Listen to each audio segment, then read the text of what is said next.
Hey guys, Chris here from MotorShare. Today we'll be going over our Aston Martin DB9 and going over all the features that make it the elegant British masterpiece that it truly is. The unmistakable design of the front grille announces its authority wherever it goes.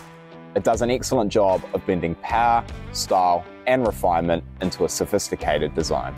Walking alongside the vehicle now, you can see the gracefully curving body panels that not only give the DB9 a classy look, but also contribute to its efficiency and performance. These 20-inch rims are some of the most beautifully designed rims that have come out of Europe, with their polished silver finish and their multiple spoke design. These carbon ceramic brakes in behind the rim will help you stop on a dime. Now, coming around to the back of the vehicle here, the ducktail spoiler finishes off a sensational look of the DB9. The tail lights are iconic and complete the aesthetic look.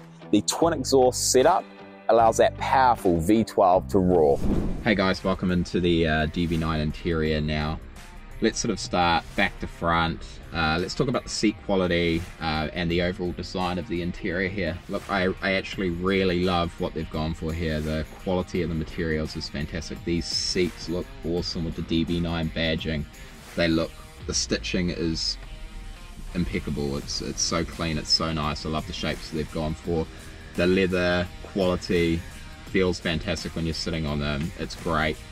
I love like the polished steel on the door sills there. They look really, really cool. The carpets are really nice quality. These cradle seats at the back, not exactly sure what the point of them was, but they are reasonably high quality. You won't fit a decent size adult in the back. They're basically for children, I guess. But you kind of feel like when you're sitting in this car you need as much space as possible in front, especially in the two front seats here. So yeah, literally good luck trying to fit anything in the back, especially golf clubs. That ain't happening, guys, trust me. But a really nice design overall. I love the speaker system in this car. It's actually pretty decent. There you can see them along the doors here. They look awesome. There's one in the center console of the rear seats here that looks freaking awesome as well. I love like the subtle Aston Martin badging that they have stitched into the seats here. It looks like it's so fresh. It's just something about the Aston Martin logo that looks super nice and super classy. Now let's move on to the center console here. Most important thing is this lovely crystal key from Aston Martin. You wouldn't believe the price of these things, around $3,000. So my recommendation, guys, would be do not drop this, do not lose this. They're freaking expensive to replace. Anyway, to turn the ignition on without actually starting the car, you literally slip it in this area here, no foot on the brake, and just click it once. That'll light everything up on the dash, stereo, all the nooks, all the good stuff. It pops up this screen here, so we're going to start from top to bottom here. It pops up the screen here. To be honest, I'm not the biggest of fans of this particular screen. It kind of is a little small. It looks a little plasticky. It's not my favorite screen out of other luxury cars that I've reviewed, but the thing that kind of annoys me the most is that the screen sort of faces or tilts towards you.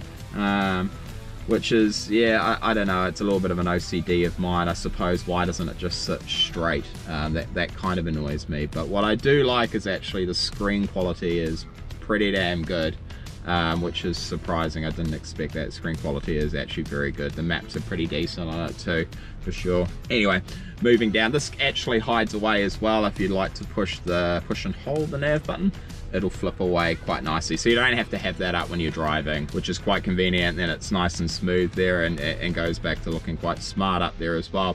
Moving down, as you'll notice with this car, it doesn't actually have a gear knob, so all your drive functions are up here. You got your park, reverse, neutral and drive. That's something you kind of have to get used to. I'm used to driving a manual, so no stick shift at all. No such thing in an Aston, well, not in this Aston Martin anyway. But yeah, that's definitely something you have to get used to. You just select your gear drive there with your foot on your brake and you're good to go. Just kind of cool. Going down into the stereo and entertainment system, I use that word very lightly because it's not super advanced, but obviously it's a little bit of an older car, so you understand. But got your CD drive, which is fairly redundant these days. I don't carry CDs. I don't know about you guys, but you've got this little screen here, basically displays what FM channel you're on, etc. It's It's pretty basic, but it's functional, it works well. Going down here, you've got your typical Aston Martin clock, which looks quite nice. All your AC, fan control settings, quite nice as well. Down here, you've got your sport mode buttons. You've got your dynamic stability suspension control button there. You've got your traction control button there, which is quite cool as well. Bit of fun, but obviously for our MotorShare users, we tell them not to use that at all, or don't turn that off. We don't want you skidding about and burning up the tyres. Quite kind of a cool feature in this car is, if you're an Aston Martin owner, of course, you need an Aston Martin pen. Quite expensive to replace these for a pen, $150 pen by the way. But it's cool, comes with the car, it's got its Aston Martin badging on it, all for signing those important documents as any Aston Martin driver should have, an Aston Martin pen of course. Moving down here, or actually I should move back here, this button here is for the center screen up here. This is the control, so that screen up there is not touchscreen, which is a bit of a shame, but of course it's too far away to be touchscreen anyway. So that's the navigation control and how you adjust the settings on that as well. But moving down the center console here, lock all your doors while you're in there. Well, I should say all your doors, just 2 of them. You can pop your boot here, which is quite nice, which we'll show you later in the video. Got a nice little cup holder here, which is kind of cool. You've got your parking sensors. I know they can be a pain in the ass. You can turn those off when you ever need to, and fog lights as well. Moving back into the glove box here, they have this little armrest cushion here, which is kind of cool. It's just like Aston Martin things that literally pops right out. So if I don't want it, then the passenger can have it as well. And yeah, just inside the glove box here, not a particularly large amount of space in there, but you've got a power outlet in there, which is quite nice for charging phones. And sort of what else do you need really? Nice stitching, really comfortable to have your arm on.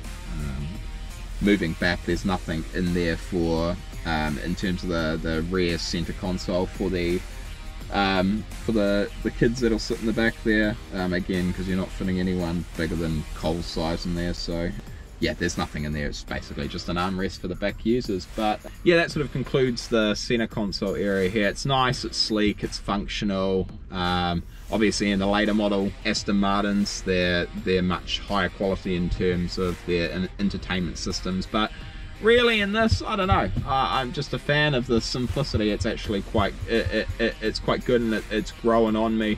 And this thing with a V12, I don't know, I just really enjoy driving it rather than all the sort of electronics that they offer. So now we'll move on to the driver's side, the most important side of this car.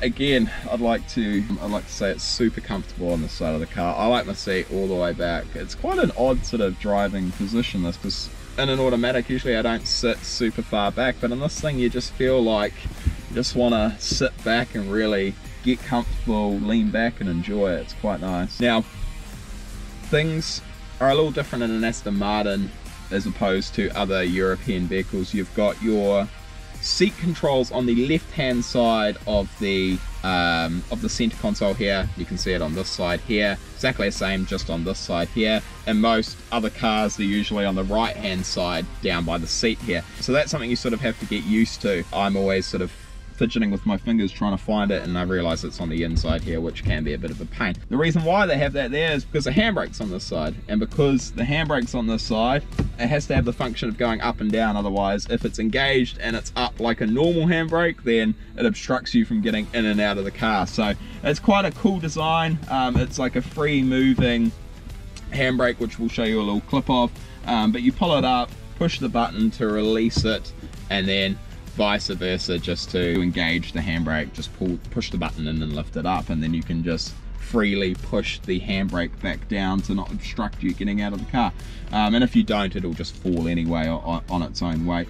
Super simple sort of design here. You've got your buttons, volume for the entertainment system there on the steering wheel here. Beautiful little Aston Martin badge in the middle here, which looks quite nice too.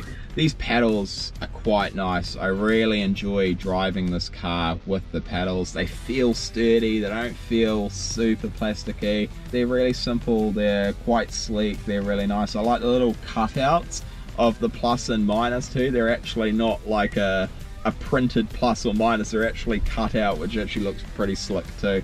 Typical European car, you've got your indicators on your left hand side and your window adjustments on your right hand side, which confuses the frick out of me sometimes, to be completely honest with you. One thing that kind of does my head in on this car, because I'm used to obviously different cars, and this is certainly a different car, is the instrument cluster. You've got your miles per hour or kilometers per hour gauge on the left hand side, and you've got your rev counter on the right hand side. So the rev counter actually goes clockwise. As much as it is a bit of an annoyance to me, it's kind of a quirk of the DB9, and it's, I don't know, I guess it's kind of cool. You have your little drive indicator up there. Right now I'm in park, but if you're in drive or using the paddles, it'll show you the gear that you're in, which is kind of cool. The thing I really like about the instrument cluster is actually the overall look of it. You've got like two little screens, which again will show you the instrument cluster anyway, that show your speed digitally, and then you've got like a screen indicator that'll show you low battery or service due or whatever it may be. The quality of those screens aren't particularly high, but overall they just fit quite nicely in there with the whole design of the instrument cluster. It's kind of gunmetal grey silver. It's really sleek, it's really cool. It sort of goes with the whole James Bond theme, doesn't it, really? It's very nice and simply laid out. I really like it. You've got obviously your parking lights and light control knob down here as well. Pretty straightforward and simple. And things that sort of intrigue me about this car is it takes a little bit of getting used to. Obviously you've got no gear shifter, so all your gear buttons are up here as well, or your drive functions are up here as well, and then you're like, how do I get out of this car? You think that the normal sort of doorknob's going to be up here, but it's actually down here, so that takes a little bit of getting used to as well. Of course, with the instrument clusters being a little bit backwards, and your seat controls being on the left hand side rather than the right hand side, and your handbrake being on the right hand side rather than the left hand side, it takes a little bit of getting used to this car, but I tell you what, once you're in it, once you're comfortable, man, it's nice. It really is nice. It drives immaculately, to be fair. We'll move on to the next part of the video now. Cheers, guys. Alrighty, guys, we're going to take the DB9 for a spin now. So we've got our interesting handbrake off. We're in drive mode, and we are on our way. Now, from the get-go, you'll just notice this car isn't in sport mode, it's just in normal casual driving mode at the moment, and it's actually remarkably quiet for a V12, which is quite surprising, to be fair. I'd expect it to be louder even without all the sport mode functions on. However, of course it's quite quiet, which I kind of like. You know, when you're driving around town, you don't want to be obnoxious, you don't want to be noisy. I mean, that's pretty much Aston Martin in a nutshell, isn't it? It's just sleek, elegant, quick, excellent looking car. What more could you really want?